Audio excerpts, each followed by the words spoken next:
Ya. Assalamualaikum warahmatullahi wabarakatuh.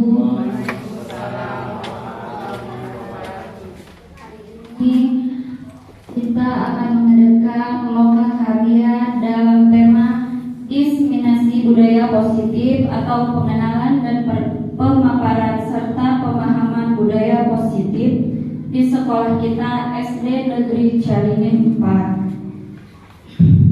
Adapun susunan acaranya: 1. Pembukaan, yang kedua pemaparan materi implementasi budaya positif di sekolah yang akan disampaikan oleh Bapak Ustadz Ahmad Suhaimi SPDI, yang ketiga penutup.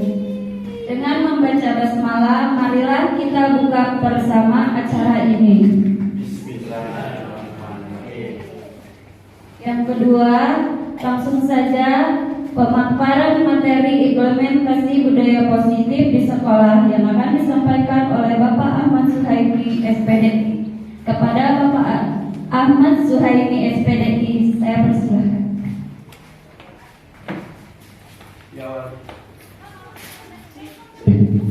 Kita awali pakai mic ya. Selanjutnya nanti karena pembelajarannya butuh gerakan tangan, mungkin mic-nya akan saya simpan. Kita mulai dulu. Bismillahirrahmanirrahim. Assalamualaikum warahmatullahi wabarakatuh. Alhamdulillahirabbil alamin.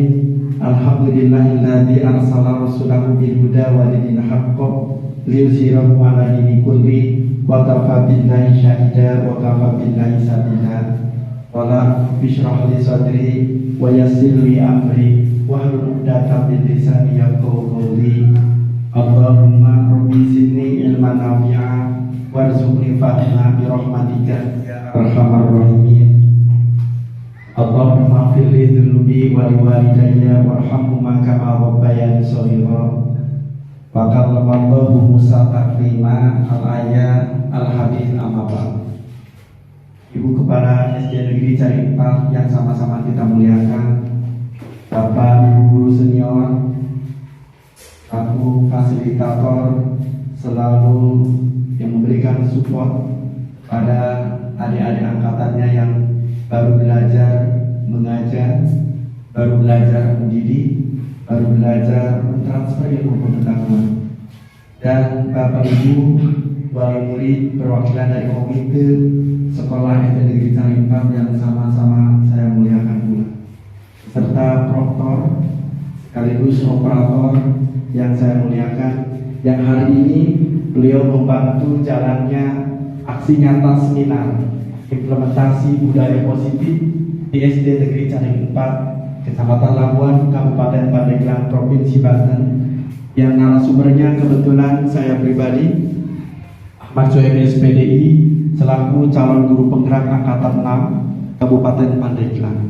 Bapak Ibu perlu diketahui, sebelum kita menyampaikan aksi nyata modul 1.4, pemahaman terhadap konsep-konsep dalam modul budaya positif ini adalah hal yang penting untuk disampaikan dan merupakan salah satu daripada program guru penggerak Balai Guru Penggerak di Provinsi Banten dan di Kementerian Pendidikan Nasional Indonesia. Dalam hal ini adalah program daripada Bapak Menteri Pendidikan, Bapak Nadiem Makarim. Untuk itu, izinkan kami akan menyatakan, akan memaparkan sekaligus memberikan pemahaman dari aksi nyata modul 1.4, pemahaman terhadap konsep-konsep dalam modul budaya positif. Next. Sebelum kita mulai, kita berdoa terlebih dahulu. Kita berdoa mulai. Bismillahirrahmanirrahim. Ar-Rahmanir-Rahim. Maliki yaumiddin. Iyyaka na'budu wa iyyaka nasta'in. Ihdinas siratal mustaqim. Siratal ladzina an'amta 'alaihim ghairil maghdubi 'alaihim waladdallin. Bapak Ibu yang saya muliakan, setelah berdoa ada SPG. Last dulu. Yang tadi awal. Ya. Ada SPG dulu karena pembelajaran kita 1 jam. Kita SPG terlebih dahulu. Bapak Ibu yang saya muliakan, ada tangan saya 10. Kalau seandainya begini, hitungannya 1. Bapak Ibu boleh menjawab sekarang. 1, 2, 3, 4, 5, 6, Terus 7, 8, 9, 10. sekarang S breakingnya. Silahkan jawab. 1, 4. Betul sekali, tepuk tangan Bapak Ibu. Ulangi lagi ya. Belum saya ajarkan sudah cerdas ya. Namanya juga guru senior ya mungkin. Ulangi lagi. 6. Pinter ngomong baca, tepuk tangan. Dan perwakilan komisinya. 6. Dari ini. 2, 3, 4, 5, 6. Ya. Ulangi ya. 10. Pinter. Ulangi lagi. 2.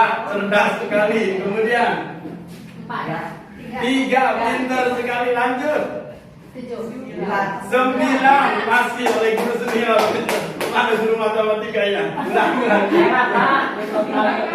Terapnya. Saya nggak kelihatan. Nggak kelihatan katanya. Nggak kelihatan. Nggak kelihatan. Oke ya. Ulangi lagi. 5. Pinter. 10. 9. Sekarang nih. Berapa? 12. Berapa? 8.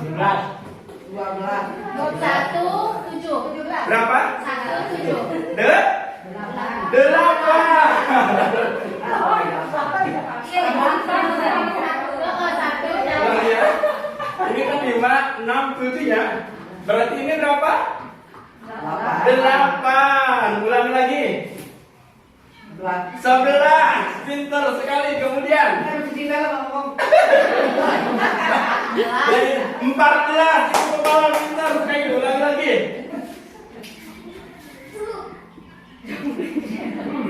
11. Ulangi lagi. Berapa? Berapa? 8. Karena itu udah jawab terus ya. Oke, itu S breaking yang pertama. Sekarang S breaking yang kedua adalah Bapak Ibu berhadapan-hadapan. Mama ini dengan Ibu Mama Fati dengan Mama siapa? Berhadapan dulu. Berhadapan dulu. Sekarang S breakingnya Sweet ya. Ini pembelajaran dari program guru penggerak. Sweet. Silakan. Kalau ini begini, berarti dikali berapa? Siapa yang pertama menyebutkan, dialah pemenangnya. Ibu satu, ini mana? Harus siapa yang menyebutkan? 2 langsung. 4, 9. Yang ngomongnya 9. Ini contoh saja saya. 1. Berarti saya menang ya. Ulangi lagi. 4. Nah, paham ya? Dikali berdua berhadapan. Sok, silakan 2 menit. Ayo siap. Dua ya? Ya. Yang menang siapa? 3. 2, betul. Dikali ya, dikali. Siapa yang menang? Yang menang nanti diajak di. Ayo. Sok. 2, 1 aja. Ayo mau pati mana? Sok. 2. Ya, berarti yang menang 4 ya. Yang menang 4. Siapa yang duluan? Mana? Siapa yang menang? Siapa yang menang? 4. Udah dapat yang 4 yang menang. Siapa yang menang? Bu. So, berhadapan-hadapan sekarang. 4 sama Mama itu. Yang menangnya dapat hadiah ya. Dapat hadiah. Sweet lagi yang menang sama yang menang. Wajidah sama Mama itu. Menang. Jangan lupa salah emang. 2. Siapa yang menang? Ini menang lagi. Menang lagi sama Mama ini berdua berhadapan. Salah. Silakan. Ayo konsentrasi. Salah. 12 kan kali 3? Oh, itu 3 ya. Iya. Deketan. Gini biar kelihatan. Siapa yang menang? Oke, main. Oke. Jadi ya, kita lanjutkan materi kita. Sip, dibuka lagi. Oke, Bapak Ibu guru hebat semua. Lanjut dengan ini adalah program daripada pendidikan guru penggerak diseminasi budaya positif. Yang hari ini kita akan jelaskan yang pertama perubahan paradigma belajar. Yang kedua disiplin positif. Yang ketiga motivasi perilaku manusia. Yang keempat kebutuhan dasar manusia. Yang kelima posisi kontrol restitusi. Dan yang keenam keyakinan kelas. Ke bawah ini masih ada lagi. Ada ya?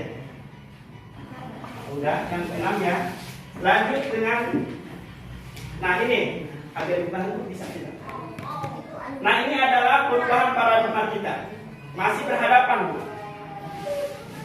Kita contohkan, Ibu semua membawa kertas kecil masing-masing. Nih, ada A dan B berhadapan. Nih, lihat. Sobekkan tali kertas kecil. Tuliskan benda atau sesuatu yang sangat berharga untuk Anda. Letakkan salah satu tangan Anda dan genggam benda sesuatu tersebut dengan segala daya. Buatlah sebuah kepala. Ngepel namanya. Kemudian temannya yang satu membujuk supaya bisa ini diserahkan, supaya bisa dikepalkan dari tangan ini. Bayangkan oleh Ibu. Kamu aja ya, pengen jadi Ibu ya, Ibu aja. Sebelah kanan aja. Bayangkan oleh Ibu, itu adalah sesuatu yang sangat berharga yang tidak boleh diambil oleh siapapun. Siapa nih? Mama Fatih aja. Bayangkan sama Ibu itu adalah sesuatu yang paling berharga. Siapa nih? Coba Bapak. Pak. Bayangkan Bapak ini adalah sesuatu yang sangat berharga dan tidak boleh diberikan kepada orang lain. Nih. Kemudian teman Anda yang di depannya, silakan mencoba dengan sekuat tenaga dengan berbagai cara untuk meminta Anda memberikan benda tersebut. Bisa berupa membujuk, mengancam, menghardik, merayu, menyuap, apa saja yang pasti bisa dibuka. Mama ini sama siapa? Wis lagi itu. Berdua saja dulu. Silakan. Dicoba. Mulai dari sekarang. Silakan. Gak bisa ya. Sok dicoba. Dicoba dirayu. Wis sama itu. Ini mama ini aja. Ini membayangkan di sini. Pak Emil bentar. Ya, siap. Bisa dibuka? Enggak, yang megang ini kan dirayu tuh. Ya. Yang megang ini kalau mau mempertahankan itu kayak mana? Boleh, jangan dibuka aja. Jangan dibuka, jangan dibuka dikasih. aja. Betul, jangan dikasihkan. Dikasih batas waktu berapa menit yang rayu? 3 menit. 3 menit. 3 menit. Itu. Dia nanti ngerayu kita ke depan gubuk. Terbuka tidak? Tidak bisa dibuka. Bisa dibuka enggak? Bisa dibuka. Next langsung. Langsung aja. Oke, ini adalah yang tadi itu adalah ilusi guru mengontrol murid. Lanjut dengan next dulu sedikit lagi. Nah, ini perubahan paradigma stimulus respon teori kontrol. Maksudnya apa?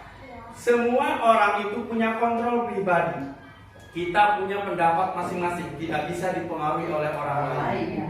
Makanya tadi Ibu Azizah, sekuat apapun Ibu Ratu Neng Memunah, tidak akan diberikan. Mama Fatih juga sama, sekuat apapun rayuannya tidak bisa kan. Memang seperti itu. Jadi kita mencoba mengubah orang agar berpandangan sama dengan kita. Itu namanya stimulus respon. Tapi untuk teori kontrolnya, kita harus berusaha memahami pandangan orang lain tentang dunia. Jadi posisi di sini adalah saling menghargai. Dilanjutkan. Kemudian perilaku buruk dilihat dari suatu kesalahan. Tapi kalau kita melihat anak memiliki perilaku buruk, kita tidak boleh menjudge bahwa itu adalah kelakuan buruk. Tetapi apa? Semua perilaku memiliki tujuan. Jadi anak itu ketika melakukan kesalahan, jangan dijudge bahwa anak itu salah. Tapi kita tanya, apa tujuannya? Kenapa anak ini bisa melakukan seperti ini? Bisa saja mencari perhatian atau ada hal lain. Yang pasti anak itu ada rasa unik di dalamnya.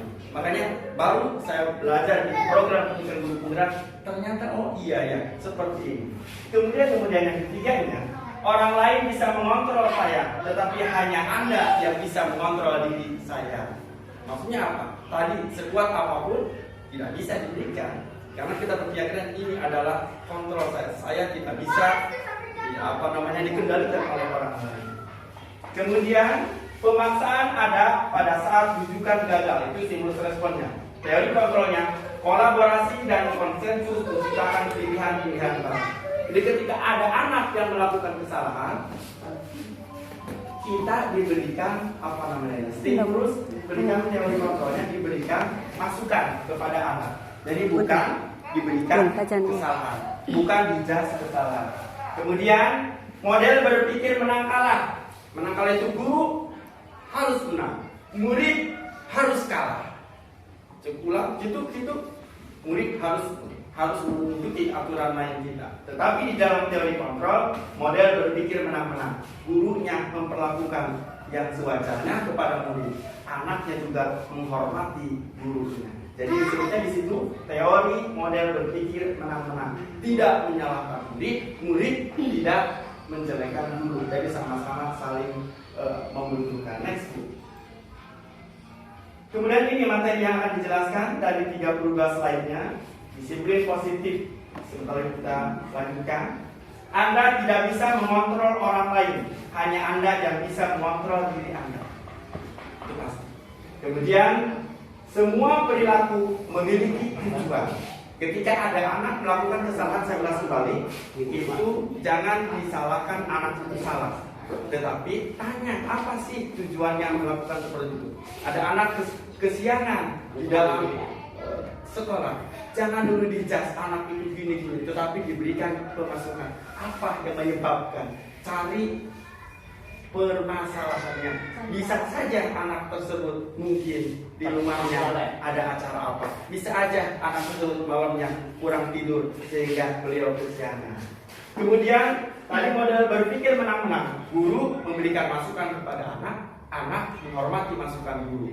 Jadi tidak menjudge anak salah, tidak menjudge anak hukum, itu tidak diperkenankan. Kemudian kolaborasi dan konsensus menciptakan pilihan-pilihan baru.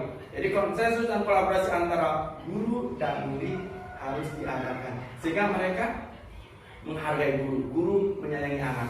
Makanya dalam sistem pendidikan nasional kita ini, seperti yang disampaikan oleh Pak Ki Hajar Dewantara, bahwa guru harus memiliki sistem among. Itu mendidik anak itu dengan kasih dan sayang. Betul sekali. Kemudian makna disiplin. Lanjut aja next. Itu materi yang akan kita sampaikan. Oke, next Bu. Bisa kan? Apa foto? Bisa. Bawa aja di sini. Nah itu. Nilai-nilai kebajikan manusia. Bawahnya ke atasnya. Apa makna disiplin tadi? Nah itu. Untuk punya proposal cantiknya. Berasal dari bahasa Latin, disiplina yang artinya belajar. Kemudian makna asal dari kata ini berkonotasi dengan disiplin diri dari murid-murid menurut Sokrates dan Plato. Kemudian disiplin diri membuat orang menggali potensinya menuju sebuah tujuan apa yang dia hargai. Namun dalam budaya kita, makna kata disiplin telah berubah menjadi sesuatu yang dilakukan seseorang pada orang lain untuk mendapatkan kepatuhan. Ini kecenderungan umum ini adalah hubungan antara kata disiplin dengan ketidaknyamanan, bukan dengan apa yang kita hargai atau pencapaian suatu tujuan mulia. Next, itu hanya makna aja. Lanjut.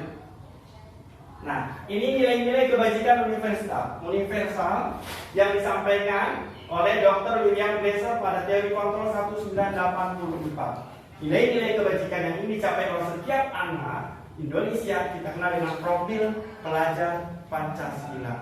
Kalau kami singkat itu di calon guru penggerak itu, profil pelajar Pancasila itu, kalau kami singkat itu bernabigo. Yang pertama beriman dan bertakwa kepada Tuhan Yang Maha Esa dan berakhlak mulia. Kemudian yang keduanya berman, mannya mandiri. Kemudian bernalar kritis, B-nya berkebinekaan global, go-nya bergotong royong, K-nya kreatif. Makanya kami selalu meningkatkan supaya hafalannya yang harus didapatkan banyak satu modul. Ini Bapak Ibu, bayangkan, ini kami sudah 5 modul ini yang sudah dipelajari. Satu modulnya begini, ini harus di luar kepala. Makanya saya itu. Lanjut, next. Kemudian teori motivasi perilaku manusia ini ada pada diri anak-anak kita. Ada yang namanya motivasi eksternal. Motivasi eksternal itu untuk menghindari ketidaknyamanan atau untuk menghindari hukuman apa yang akan terjadi apabila saya tidak melakukannya. Anak-anak itu ketika datang ke sekolah takut dihukum awal-awal. Itu namanya motivasi eksternal. Ada lagi untuk mendapatkan imbalan atau pujian. Anak di sekolah awal, anak melakukan pekerjaan bagus untuk mendapatkan pujian dari gurunya, untuk mendapatkan penghargaan dari ibu bapak kepala sekolah dan lain sebagainya. Ada nih yang paling bagus adalah motivasi internal. Inilah tujuan yang namanya diseminasi implementasi budaya positif. Tujuan disiplin positif. Jadi saya akan menjadi orang yang seperti apa bila saya melakukannya. Itu adalah berasal dari dalam diri untuk menghargai sendiri. Saya berangkat ke sekolah adalah inginnya sendiri. Saya berangkat ke sekolah karena saya butuh untuk belajar daripada di SD kita, SD yang kita cintai. Saya ke sekolah pagi itu hanya karena menghargai diri saya. Itu namanya motivasi internal atau motivasi intrinsik. Lanjut, slide selanjutnya. Nah ini, menurut Ki Hajar Dewantara, pengertian daripada merdeka tidak hanya terlepas dari perintah. Jadi Bapak Ibu, ketika memberikan tugas, makanya kalau sekarang ada yang namanya pembelajaran berdiferensiasi, itu berikan kebebasan kepada anak. Silahkan mau mengerjakannya seperti apa. Tetapi tetap posisi kontrol dari kita, posisi yang menuntun dari Bapak Ibu dan Guru tetap dilakukan. Merdeka tidak hanya terlepas dari perintah, akan tetapi juga cakap buat memerintah diri sendiri. Jadi maksudnya anak itu bukan hanya diperintah oleh guru, tapi tanggung jawab melaksanakan tugas. Seperti di kelas 5 saja atau kelas 4 kemarin. Silakan kalian kerjakan semampu kalian. Orang yang bertanggung jawab itu A sampai E pasti dilaksanakan. Tapi orang yang tidak bertanggung jawab anak itu A sampai B doang, Pak segini. Kita tidak boleh melihat mungkin kemampuannya sampai di situ. Nah disitulah perlu arah bimbingan dari Bapak Ibu dan Guru. Tidak perlu dimarahin dan lain sebagainya, tapi diarahkan. Nah kalian harus bertanggung jawab. Anak yang lain sudah nyampe ke E, kenapa kamu hanya B? Itu kan berarti motivasinya berkurang. Nah itu tidak boleh dimarahin, tapi diberikan masukan. Next Bu. Nih, nah sekarang nih, apa itu restitusi? Nah ini, restitusi adalah proses menciptakan kondisi bagi murid untuk memperbaiki kesalahan mereka. Jadi berikan, apa namanya ya, disebutnya, memberikan kesempatan bagi murid untuk memperbaiki kesalahan. Jadi ketika anak A sampai B doang, harusnya sampai E, tak perlu kita lempar itu buku, tak perlu kita coret, tapi nah, bisakah kamu bertanggung jawab? Bisakah kamu melakukan yang terbaik? Jauh seperti itu. Jadi anak tidak merasa dijudge, anak tidak merasa dimarahi, dan itu anak senang. Tapi kalau kita marahi, dia akan mengeluh dan itu down sepanjang hidupnya dan akan terkenang apa yang disampaikan oleh Bapak Ibu gurunya. Kenapa? Karena usia 7 sampai 22 tahun daya ingat anak itu lagi berkembang pesat. Makanya Bapak Ibu, dalam diagram otak anak itu dari 6 sampai 7 itu golden age. Itu masa kemasan. 7 sampai 22 itu masa berkembang pesat otak pikiran kita. 23 sampai 40 itu stagnan. 40 sampai 60 menurun.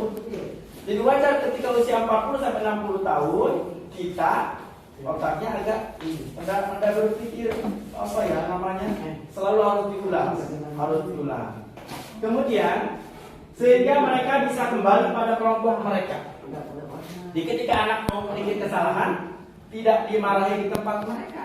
Kalau dimarahi di tempat mereka, mereka malu dengan kelompoknya, mereka malu dengan teman-temannya, dan akhirnya bullying, dicemooh. Dan tadi kata ibu kepala sekolah, jangan ada bullying, jangan ada cemoohan. dan itu membuat down. Ibu kepala mungkin sudah mendapatkan pendidikan di awal daripada saya lebih awal beliau. Makanya beliau lebih hafal bahwa bullying tidak boleh di sekolah. Ini restitusi ini seperti itu.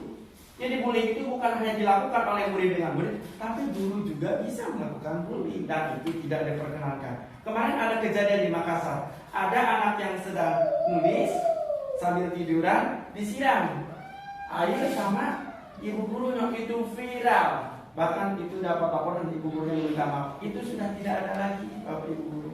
Jadi semuanya harus dengan kasih dan sayang. Ketika anak sedang menulis sambil tiduran, usap aja nggak apa-apa. Makanya sekarang saya sering usap anak, usap, nah ngapain? Bangun gitu. Jadi jangan sampai pas air minum banjir. Itu viral itu. Dan Kementerian Pendidikan harus langsung bereaksi dan mohon maaf.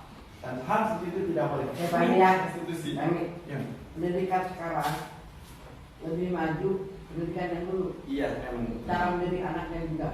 Kita sampai sekarang dulu anak-anak murid yang di rumah aku seperti itu maju, hormat. Tapi yang sekarang murid-murid yang sekarang tidak ada, nol pendidikannya. Karena apa? Karena pendidikannya itu dengan kasih sayang dan baik, malah tidak baik untuk anak. Jadi tidak ada rasa takut kita kepada kita, tidak ada. Maka dia cuma sama bodoh. Iya. Kita dapat apa mendidik kita yang lebih baik? Nah makanya Bapak Ibu, selain kita memberikan kasih sayang, posisi kontrol itu penting. Rasa menuntun tetap. Makanya guru juga tetap, ketegasan juga harus ada. Ketegasan juga harus ada, tapi tidak hanya memberikan kebebasan. Jadi kebebasan itu bukan mereka bebas naik meja, naik kursi, lempar-lempar kurang tidak bisa. Jangan itu mah bedanya. Tetap harus kita berikan ketegasan, berikan arahan. Itu namanya menuntun. Anak yang takut sama guru. Nah, kalau tidak. Kemudian 9 ciri-ciri restitusi. Yang pertama bukan untuk menebus kesalahan, namun untuk belajar dari kesalahan. Ketika anak salah, mereka harus tebus kesalahannya. Bagaimana caranya? Contoh lempar-lempar itu. Nah, bagaimana konsekuensinya? Berikan. Kemudian memperbaiki hubungan anak dan anak, berbaik hubungan. Guru dengan murid juga sama, perbaiki hubungannya. Kemudian tawaran, bukan paksaan. Ketika anak melakukan kesalahan, tanya ke anak, bisakah memperbaiki kesalahan? Gitu. Jangan sampai langsung dimarahin dan lain sebagainya. Kemudian yang keempat, restitusi menuntun untuk melihat ke dalam diri. Anak itu nanti merasa, oh iya, saya diperlakukan baik, saya malulah sama bapak ibu guru. Yang kelima, restitusi mencari kebutuhan dasar yang mendasari tindakan. Yang keenam, restitusi adalah cara yang paling baik. Ini yang sekarang yang diajarkan oleh Balai Guru Penggerak Provinsi Banten dan Kementerian Pendidikan Nasional. Kemudian yang ketujuhnya, restitusi fokus pada karakter, bukan tindakan. Jadi kita tidak memberikan tindakan yang keras, tapi membentuk karakter yang positif. Kemudian yang kedelapan, restitusi fokus pada solusi. Ini yang terakhir bagus nih. Restitusi mengembalikan murid yang berbuat salah pada kelompoknya. Jadi tidak merasa dimarahi oleh gurunya, tapi diberikan arahan. Jadi sehingga mereka nggak malu ketika ke kelompok, bicarakan nggak begitu, tapi diberikan itu next. Kemudian, nah ini Bapak Ibu sebentar lagi nih, mengapa tidak peraturan? Mengapa harus keyakinan kelas? Bapak Ibu punya di kelas itu harus ada keyakinan kelas namanya. Mengapa kita memiliki peraturan harus menggunakan helm bila mengendarai kendaraan roda 2? Ada yang tahu Bapak Ibu? Supaya apa? Kita naik motor pakai helm. Amanah buat diri sendiri. Iya, mengamankan diri sendiri dan kedisiplinan dan untuk keselamatan diri. Karena kepala itu tidak ada spare partnya. Kalau yang lain ada. Kemudian mengapa kita memiliki peraturan 3M? Menggunakan masker, mencuci tangan, dan menjaga jarak 1-2 meter. Kenapa? Ketika pandemi kemarin. Untuk apa? Untuk mencegah penularan COVID. Terus Penyebaran virus. lanjut. Untuk apa? Kesehatan. Itu maksudnya pertanyaannya. Kemudian, mengapa kita memiliki peraturan harus datang tepat waktu pada saat mengikuti pelatihan? Untuk apa? kedisiplinan. Nah, untuk mendukung motivasi intrinsik, kembali ke nilai-nilai keyakinan lebih menggerakkan seseorang dibandingkan mengikuti serangkaian peraturan-peraturan. Jadi kalau ada motivasi dalam diri, oh iya, saya pelatihan harus datang awal. Makanya ketika pelatihan kemarin Bapak Kadar 1 itu yang mengusulkan on time, saya yang lain tidak. Kenapa on time? Yaitu kalau secara pendidikan on time dan disiplin itu pasti dapat hasilnya. Kalau tidak on time, harus jam 1 masuk, jam 2 baru keluar, baru masuk, itu kan tidak bagus untuk pendidikan. Next. Bapak Ibu kita lanjut. Nah ini budaya positifnya. Ketika mengadakan peraturan di kelas, kita jadikan keyakinan kelas. Setelah keyakinan kelas bagus, maka akan lebih memudah menjadi lingkungan positif. Kalau lingkungan positif sudah tersenat, maka adanya budaya positif di lingkungan sekitar. Next, itu dari tabelnya. Nah ini, menurut Bapak Ibu, yang mana keyakinan kelas? Semua saya tulis kesepakatan dua-duanya. Yang mana keyakinan kelas? Apakah yang hijau, apakah yang putih? Boleh dijawab. Nih, ada yang namanya keyakinan kelas, ada yang namanya kesepakatan kelas. Saya tulis kedua-duanya kesepakatan kelas. Menurut Bapak Ibu, salah satunya itu ada keyakinan kelas. Yang putih kah atau yang hijau? Yang hijau di sini ya, yang putih di situ. Ini lihat. Nah, sekalian tulis benar. Yang mana? Yang hijau maksudnya apa? Yang hijau atau yang putih? Coba. Datang tepat waktu mengucapkan salam. Tapi di sana kami guru dan murid yang saling menyayangi.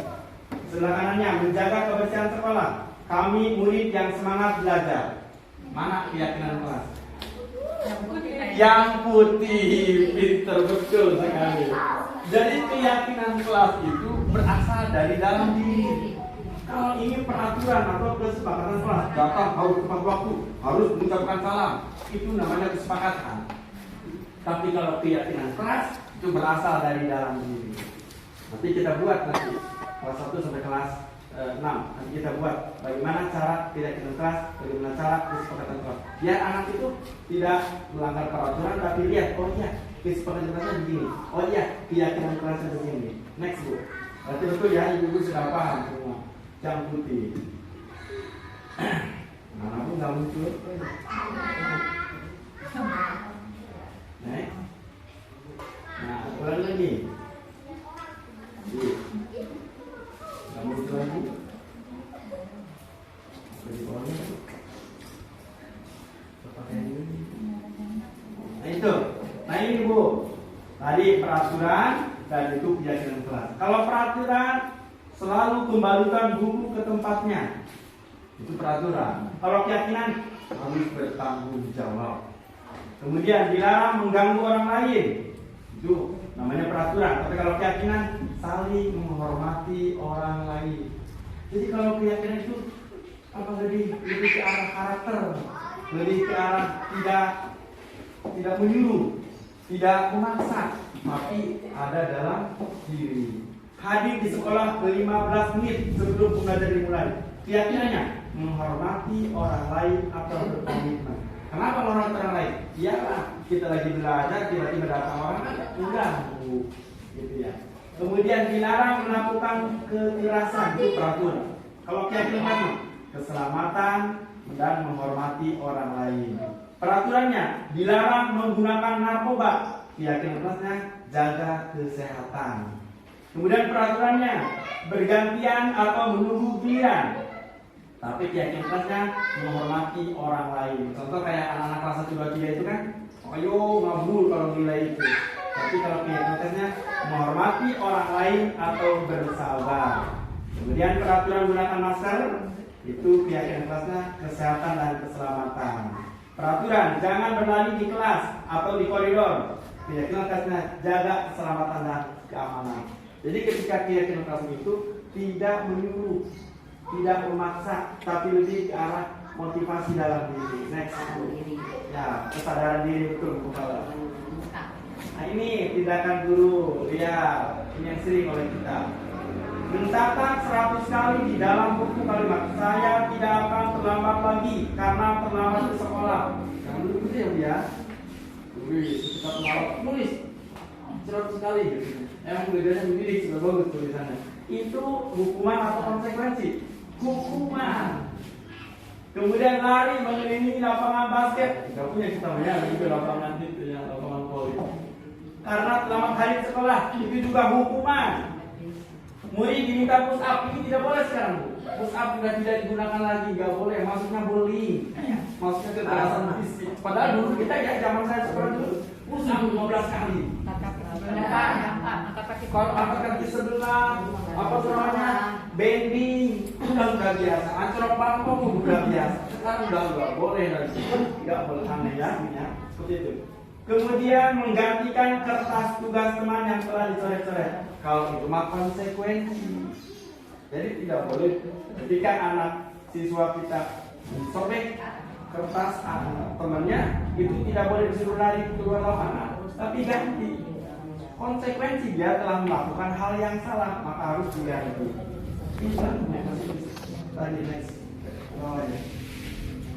Nah itu. Kemudian membersihkan tumpang air di meja tulis karena tersenggol pada saat belajar. Bersihkan, konsekuensinya dia telah melakukan kesalahan. Tidak dimarahi, tidak dilempar kapur, apa-apa tersenggol, tapi disuruh membersihkan. Nah, kamu telah menyenggol air ya, itu basah. Bersihkan. Itu namanya konsekuensi. Itu anak tidak merasa disalahkan itu karena memang dia kelakuannya seperti itu. Kemudian murid disuruh untuk menggunakan sepatu seharian. Untuk disuruh menggunakan sepatu seharian karena tidak menggunakan sepatu. Ini maksud tidak menggunakan salah itu saja. Murid disuruh tidak menggunakan sepatu. Jadi karena kalau pakai sepatu hitam hari Senin dia pakai sepatu putih. Suruh dibuka seharian, nyeker itu bahasa orang mah. Itu masuk hukuman. Beda dengan Bu Ajica, lari mengelilingi lapangan basket 2 kali karena terlambat 10 menit. Itu beda, karena itu olahraga, boleh. Itu namanya konsekuensi. Kalau guru yang lain, saya guru agama, anak masuk setelah berdoa kesiangan, lari 12 kali, itu namanya hukuman. Lanjut. Baik Pak Edi ya. Ya, siap. Itu mengenai hukuman anak untuk menulis, tapi jangan banyak-banyak. Nah, atur anak apa? Ya, secara kan bukan hukuman. Malah kita menjadi anak tulisannya agak bagus.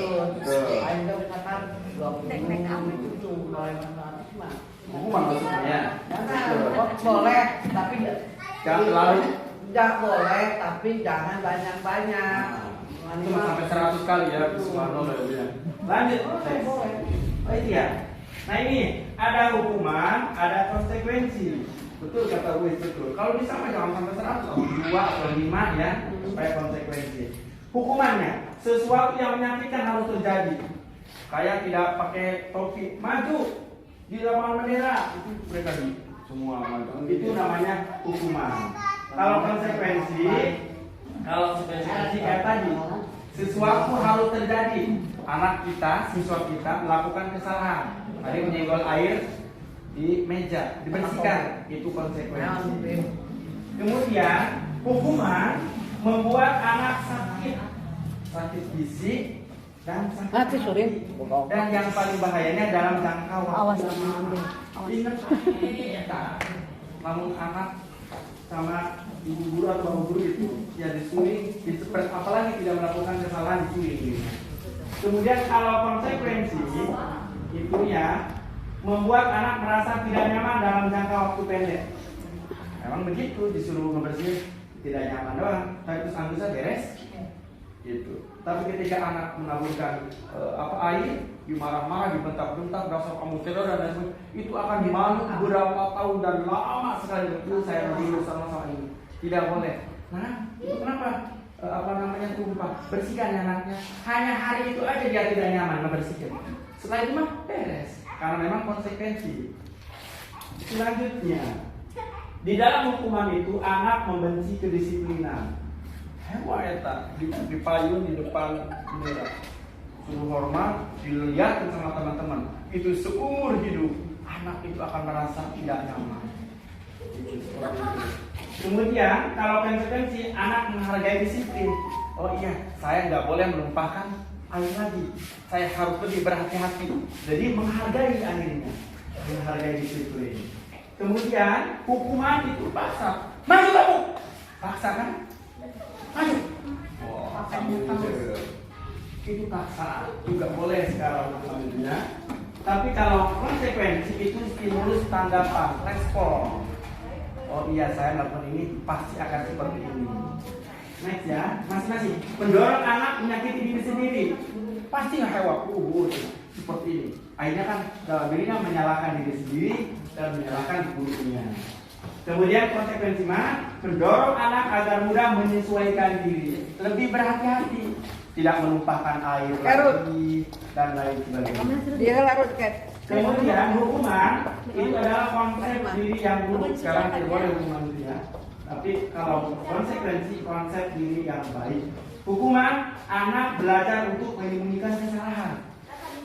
Pasti. Tidak bu, saya tidak pernah melakukan itu bu. Tidak pak, jadi berusaha. Bohong, karena takut dihukum. Gitu. Dia tidak pakai topi mau upacara bendera. Karena hukuman takut dihukum, dia apa sih? Ketinggalan, robek dan lain sebagainya. Jadi nyari alasan demi alasan. Kalau hukuman, kalau konsekuensi anak belajar untuk mematuhi peraturan. Oh iya ya, nanti minggu depan saya akan pakai topi, saya akan pakai dasi seperti itu. Kemudian selanjutnya hukuman itu marah, merasa bersalah, dipermalukan, merasa tidak dihargai. Anak seperti itu nanti sama dengan kita juga ya. Kalau konsekuensi kehilangan hak, dibuat tidak nyaman ya hanya untuk sementara doang. Jika itu mereka disuruh membersihkan apa yang dia melakukan membuang sampah sembarangan, tolong bersihkan kembali. Maka konsekuensi dia yang melakukannya, dia yang harus bertanggung jawab. Next. Oke, ini ada hukuman, ada konsekuensi, ada restitusi. Kalau hukuman itu gak boleh sama sekali. Makanya kata Ibu Pengawas kemarin, ini identitas gagal. Kalau konsekuensi boleh, karena masih tengah-tengah, karena masih menghargai murid. Kalau restitusi itu yang paling bagus. Dan memang restitusi itu banyak banyak tantangan dan hambatannya. Anak masih belum memahami apa artinya restitusi. Ini hukuman, Bapak Ibu tinggal baca. Kalau identitas gagal hukuman, murid yang paling bawah, murid atau anak sangat membenci peraturan, pastilah dihukum. Tapi untuk konsekuensi, murid atau anak menghormati peraturan. Ini yang paling baik itu restitusi. Restitusi yang sangat baik ini. Murid dan anak menghormati dirinya dan orang lain. Ini yang diajarkan oleh program pendidikan guru penggerak. Semoga berhasil. Saling menghargai. Nah, saling menghargai. Nih, hukuman korban murid atau anak tersakiti. Konsekuensi murid anak dibuat tidak nyaman. Tapi kalau restitusi, murid atau anak mendapatkan penguatan. Begitu ya.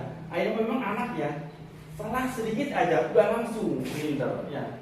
Kalau beda dulu anak-anak kita zaman dulu, waktu ngaji saja diceper 17 kali, biasa aja besok ngaji lah waktu sama semangat. Ayo namanya cepat sekali Orang tuanya mengganggu. Ada pembelaan. Ini kemana? Orang tua sekarang orang tuanya membela kan. Malah pembela, jadi ayah ibu pindah. Kita kan mendidik anak itu bukan menjerumuskan anak, Iya, mendidik betul. supaya dia itu Sekarang baik. kasih sayangnya Ini salah sekarang mah Iya. orang tua sekarang itu mendidik anak itu Jadi terlalu memanjakan. memanjakan. Akhirnya kan tidak mau. Iya betul. Selanjutnya hukuman peraturannya adalah kamu harus dalam hukuman itu. Kalau konsekuensi apa peraturannya? Gitu. Kita didik kesepakatan kelas kayak tadi, keyakinan kelas. Kemudian mampukah kamu memperbaiki kesalahan? Mampukah kamu membersihkan tempat yang kau kotori? Itu konsekuensi. Tapi kalau selanjutnya apa tadi? Yang mana nih? Ini yang harusnya. Yang restitusinya apa yang kamu yakini? Kan bicara ini. Apa yang kamu yakini dengan membuang sampah sembarangan? Apa yang kamu yakini kamu telah menumpahkan gelas di dalam air?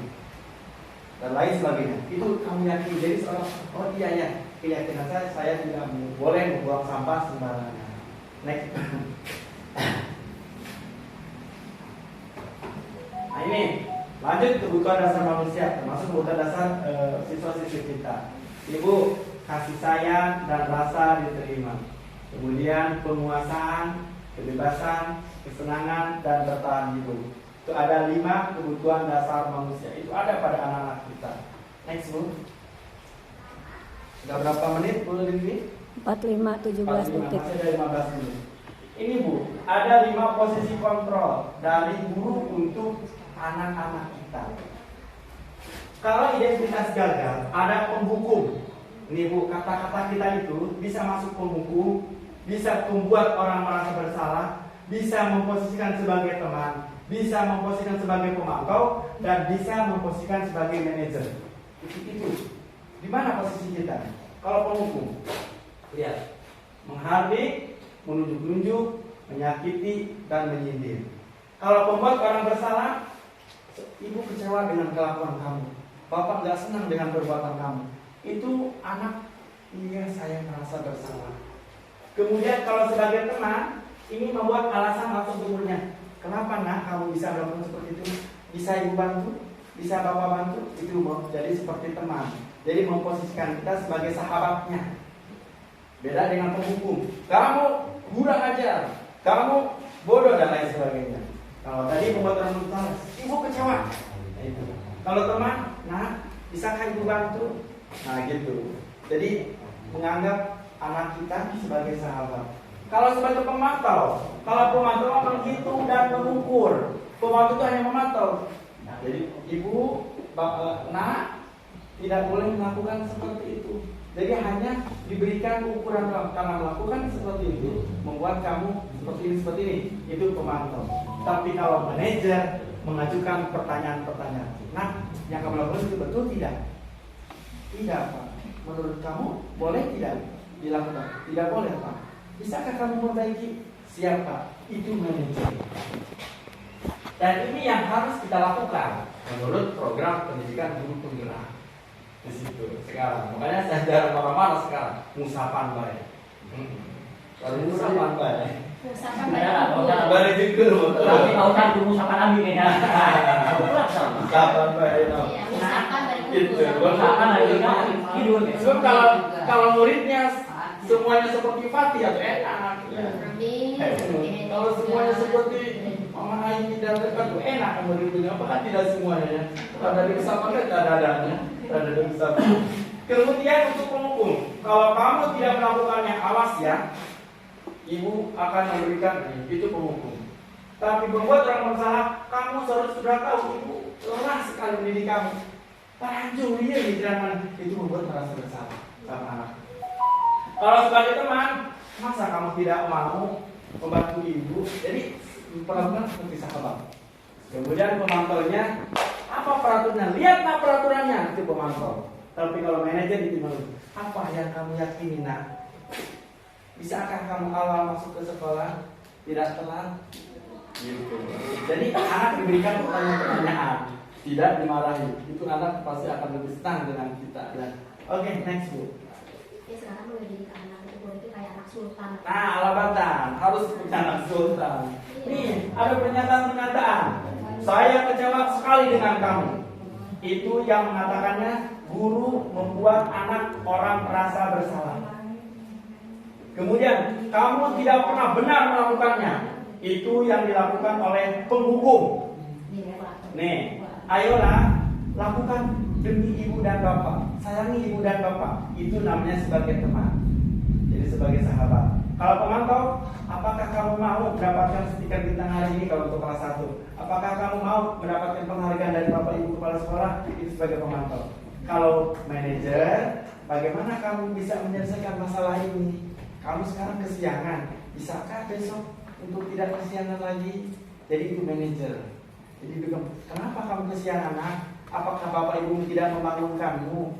Itu manajer namanya. Jadi nyari alasannya kepada anak. Kemudian kamu selalu yang paling terakhir, itu penghukum. Next, nah, itu contoh-contohnya. Nah, itu segitiga restitusi yang tadi saya sampaikan. Next, Bu. Nah, untuk membuat anak yang merasa gagal karena berbuat salah menjadi positif terhadap dirinya ini. Berbuat salah itu hal yang manusiawi. Bapak, ibu juga buat salah. Tidak ada manusia yang sempurna. Kita pasti bisa menyelesaikan permasalahan ini. Ini kata-kata yang bagus. Ketika anak-anak kita berbuat kesalahan ini begini. Maaf Pak, saya kesiangan. Tidak apa-apa. Semua orang pernah berbuat salah. Bapak juga dulu waktu SD pernah kok kesiangan. Itu bahagia itu. Tapi ketika anak, kamu yang apa? Lu semuanya dan lain sebagainya, itu anak langsung ke bawah. Kan kita tadi di pertama di awal diajarkan katanya disiplin. Terus kalau anak kesiangan tidak apa-apa. Kita juga tidak mengajarkan anak disiplin. Ya, disiplin di sini bukan disiplinnya bukan disiplin hukuman, tapi disiplinnya dengan disiplin positif. Memberikan pertanyaan supaya anak melakukan disiplin positif dengan tidak ada paksaan. Jadi kita tumbuhkan motivasi intrinsik, motivasi internal. Jadi memberikan disiplin tidak dengan paksaan, tapi memberikan pertanyaan. Nanti kalau begitu di sekolah kita susah dong buat memberikan peraturan jam 8 masuk. Gimana kalau SDIT jam 7 sudah harus di kelas. Terus tiba-tiba orang tuanya datang jam 9. Kita tidak punya wewenang untuk menolak atau sebagai guru kita tidak punya wewenang kepada orang tua murid untuk memberitahukan sekolah ini punya peraturan jam 7 anak sudah harus. Nah, itu disampaikan oleh kita. Keyakinan kelas kita itu saling menghormati.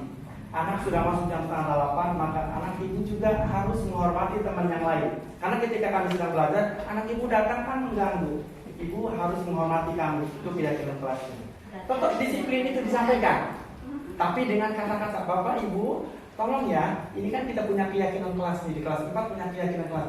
Tidak boleh mengganggu orang lain. Anak ibu yang lain sedang belajar. Tiba-tiba anak ibu datang jam 9. Itu kan mengganggu tuh. Itu bisakah ibu perbaiki? Nah itu maksudnya. Disiplinnya itu seperti itu. Bisakah ibu membangunkan anak lebih awal? Emangnya ada gitu yang kata-kata? Contoh mungkin. Kata-kata kan? Contoh mungkin. Banyak kita mulai upacara jam 7:30, tiba-tiba anak baru datang jam 8. Untuk menjaga disiplin sebenarnya nggak boleh. Cuma kan sebagai guru nurani kita harus memasukkan anak di dalam.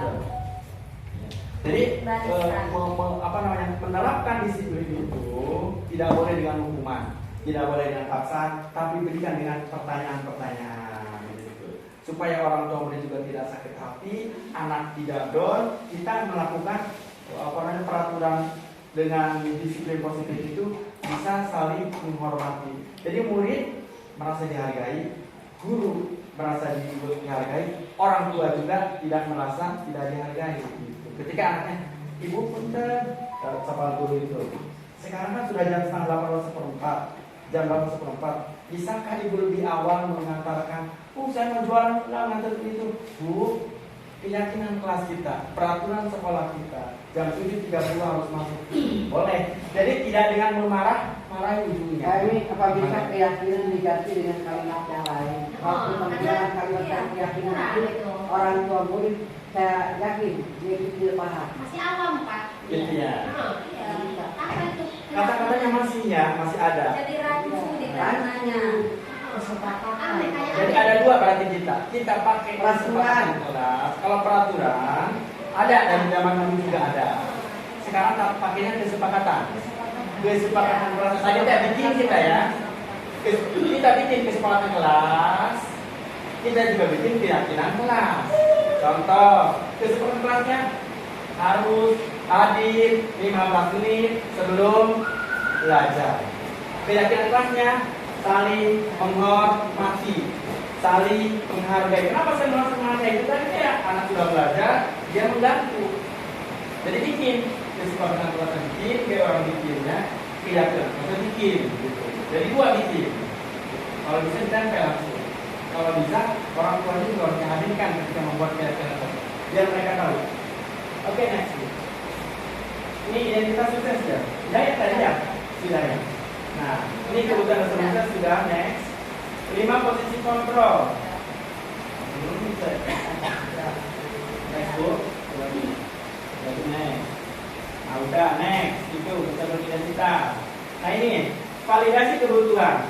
Kamu bisa saja ya melakukan hal yang lebih buruk, tapi kamu tidak melakukannya. Itu namanya metode identitas. Ketika anak kesiangan sama apa? Ya, mohon maaf bu, saya kesiangan. Tidak apa-apa, tidak apa-apa. Kamu bisa katakan melakukan hal yang buruk, tapi kamu tidak melakukannya. Hari ini kamu tidak boros, itu semua sudah baik.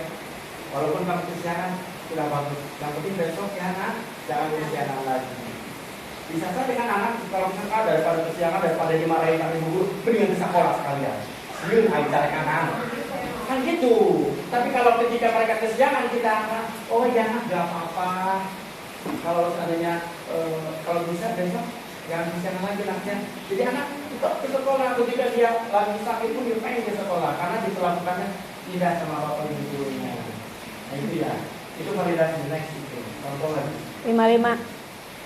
Kemudian menanyakan keyakinan. Ini nih keyakinan kelas bagus. Apa nilai yang kita percaya di kelas atau sekolah kita?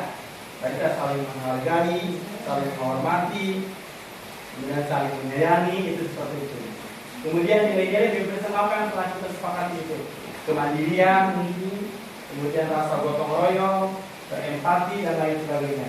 Kelas yang ideal itu seperti apa sih? Nah kita ngajak anak-anak. Bu, pengennya ini, ya ayo kita sepakati. Yang penting kamu belajar jangan ribut ya. Gitu. Nanti itu di dalam keyakinan kelas itu. Nah, ujung-ujungnya kamu ingin jadi anak seperti apa? Pernah itu Pak juga sudah. Nah itu disiplin itu untuk kemajuan, sanksi itu untuk perbaikan. Itu kata-katanya bagus untuk meningkatkan disiplin. Kemudian apa yang kamu rasakan ketika kamu melakukan itu, kamu menjadi orang yang seperti apa? Gitu. Itu keyakinan. Nah ini 30 detik. Itu buat anak ya, bukan buat kita. Contoh, apakah wajar membuat kesalahan? Bisakah kita memperbaikinya? Itu. Apa yang kamu lakukan saat ini sesuai tidak? Jadi anak itu ditanya seperti itu. Ketika anak melakukan bullying kepada teman-temannya, kita tidak marahi, tapi apa yang kamu lakukan saat ini sesuai tidak? Bagaimana perasaan kamu kalau itu yang terjadi pada adik yang berpikir? Jadi diberikan pertanyaan-pertanyaan. Tapi kalau dia dimarahi, dihukum, itu tidak menyelesaikan masalah. Tapi ingatkan anak kalau itu tidak baik. Bisakah kamu memperbaiki kesalahan ini? Bisa Pak? Oke. Seperti itu pendidikan di dalam program pendidikan guru penggerak. Next dulu. Itu intervensi 30 detik. Nih, bagaimana menanamkan budaya positif di sekolah? Jika yang semestinya menanamkan malah cuek, tidak mau tahu, bahkan dulu juga kita diberikan hukuman. Dan sampai sekarang kita berguna jadi orang gitu ya. Anak sekarang dimanja malah menangis. Apakah kita setuju dengan pertanyaan ini? Pernyataan ini gitu. Pertanyaan dari mereka, dari guru penggerak cek. Lanjutnya. Nah jawabannya menurut penelitian para ahli begini. Tentu saja kita tidak setuju dengan pernyataan tersebut tadi itu ya. Manusia hidup jika ingin sukses dalam hidupnya harus mengikuti perubahan. Dulu memang pendidikan begitu. Karena era kolonial kita baru merdeka. Zaman merdeka kan keras semuanya. 45, 71. Kalau tidak begitu mungkin sulit. Di dunia ini yang abadi hanya perubahan. Hukuman terkadang membuat perubahan positif pada diri anak, namun sifatnya sementara. Rasa marah dan tidak bersahabat pada yang menghukum tidak akan pernah dilupakan. Ini tentunya sangat berbahaya. Dengan menanamkan keyakinan kepada mereka tentang tindakan menyimpang yang dilakukan, akan berdampak buruk baginya. Lambat laun dia menyadarinya dengan tidak akan melakukannya lagi. Ini bukan hanya isapan jempol Bapak Ibu yang Bapak Ibu yang saya muliakan. Ini pernah saya lakukan. Di sini juga sama pernah. Di madrasah dulu waktu di Anatolia juga sama. Anak sekarang selalu sayang dengan saya. Pasti datang, lebaran itu datang dengan ke rumah saya. Itu pasti ramai itu. Karena kami memperlakukan anak dengan kasih dan sayang. Makanya anak saya banyak sekarang. Karena seperti itu, melakukan memberikan Pendidikan tidak dengan marah-marah, tapi dengan pertanyaan-pertanyaan. Next, Bu. Apa yang seharusnya dilakukan oleh guru dalam hal ini? Tentunya guru tidak boleh acuh. Kebetulan kemarin ditanya, kebetulan dari program yang guru ada murid saya lulusan Anjungian juga. Ketika saya di depan, ditanya oleh dua dosen pemateri itu, saya ditanya, apa yang sudah dilakukan oleh Anda sebagai guru penggerak pada zaman sebelum Anda diberi guru? Saya bilang, saya berpihak pada murid. Saya lebih menyayangi murid dalam didik. Itu dipanggil bu anak murid saya. Kebetulan, coba, betulkah yang diucapkan yang baru? Dengan izin Allah, dia mengatakan betul Pak. Bapak guru ini dulu memberikan pendekatan kepada kami, selalu memberikan pernyataan dan pertanyaan, bukan memberikan arah dan maksudnya. Seperti itu kata mereka, alhamdulillah dengan izin Allah. Guru adalah agen perubahan atau agent of change. Guru adalah orang yang bertugas menuntun serta didik untuk mewujudkan kebahagiaan lahir dan batin. Guru harus menjadi tauladan bagi peserta didik, sebagaimana yang disampaikan Hadi Ngarso Sungtulodo, Imadia Mangunkarso dan Tutuli Handayani. Salah titik sedikit harus teman untuk bukan bangsa. Maksudnya ingat Sungtulodo, kita di atas, kita di depan, kita di atas itu memberikan teladan. Kemudian Imadia Mangunkarso, kita di tengah-tengah anak memberikan semangat. Suka dengar kan saya? Semangat begini, semangat kuis, semangat apa? Itu pendidikan guru selalu memberikan semangat kepada teman-teman yang lain. Semangat, selalu seperti itu. Makanya dengan kata-kata semangat itu, saya pulang jam 8:30 malam di sini, walaupun ramai di sini ya, tidak jadi masalah. Walaupun kursi bergeser dengan sendirinya, saya tidak pernah takut. Semangat dan semangat. Seperti itu. Karena memang pendidikan yang seperti itu. Kemudian tuturi Handayani, ketika kita di belakang berikan motivasi kepada anak. Nah, kamu harus jadi seperti ini. Makanya sebelum belajar, kita selalu ke anak-anak. Nah, pengen jadi apa? Pengen jadi polisi. Dari polisi lah yang beriman bertakwa dan menjadi generasi penerus. Mau jadi apa? Tanyain. Itu seperti itu. Berikan motivasi. Next book. Sejauh mana peran konsep restitusi dan posisi kontrol mampu memberikan perubahan besar pada kualitas pendidikan? Ini mau dicoba. Ini sudah angkatan 6, bahkan sampai angkatan 10. Next book. Mau dicoba, mudah-mudahan berhasil ini. Udah ada hampir 5.000 guru penggerak. Mudah-mudahan berhasil.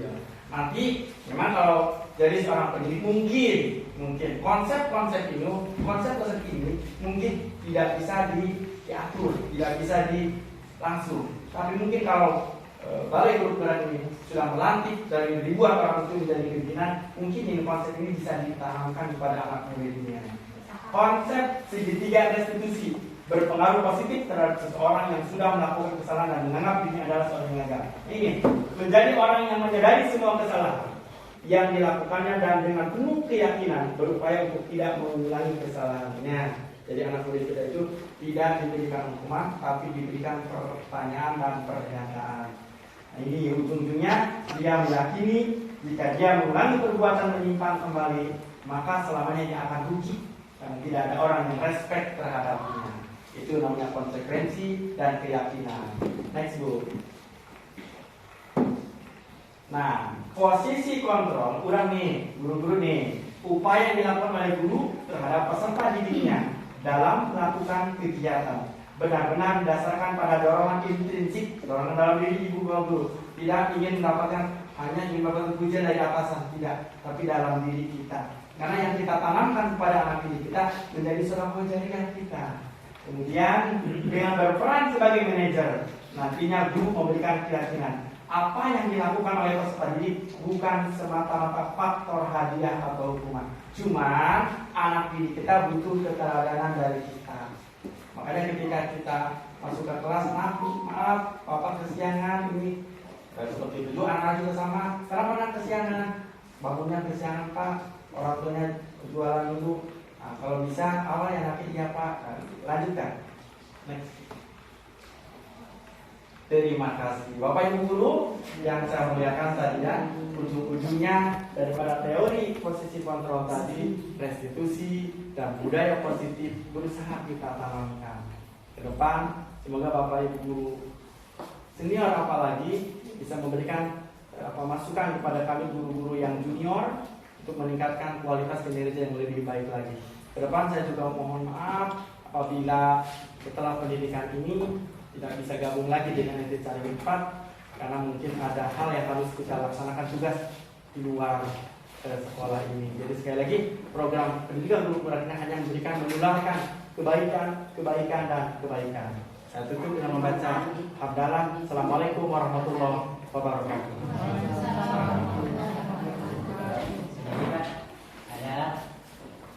Udah ini, Atin.